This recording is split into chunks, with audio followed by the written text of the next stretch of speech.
అంతారం గ్రామం తరపు నుంచి మరి ఈరోజు ఈ సన్మాన కార్యక్రమానికి మరి జరపడం జరిగింది.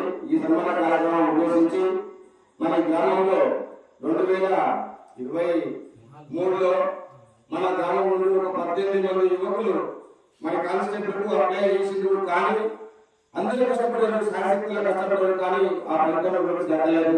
మన గ్రామం నుంచి ఒకే ఒక వ్యక్తి కష్టపడి ఈ రోజు ఆ యొక్క జాబ్ను కానిస్టేబుల్ జాబ్ను సాధించుకున్నాడు.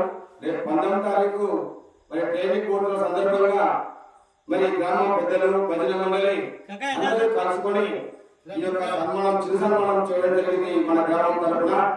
మరి ఈ కార్యక్రమానికి గ్రామ పెద్దలు అందరూ ఆదరణ కావడం జరిగింది. కాబట్టి మరి ఇదే విధంగా గ్రామం నుండి యువకులు ఎవరైనా ఉత్సాహంగా ముందుకు వచ్చి మరి మీ యొక్క కృషితో మీరు కూడా ఈ సన్మానం ఇదే కాదు, ఇంతకన్నా గ్రామం చేస్తాం.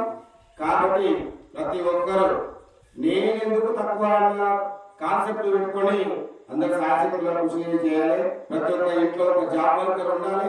కాబట్టి మీరు కూడా ఈ సన్మానం పొందడానికి మీరు కూడా అర్హులే. కాబట్టి దయచేసి ప్రతి ఒక్కరు తల్లిదండ్రులు మీరు ఎంతో ఆశలు పెట్టుకున్నా వాళ్ళ కోరికలు మీరు ఇచ్చే బాధ్యత మీది. కాబట్టి ప్రతి ఒక్కరు ఇదే విధంగా మీరు కూడా ముందుకు వస్తారని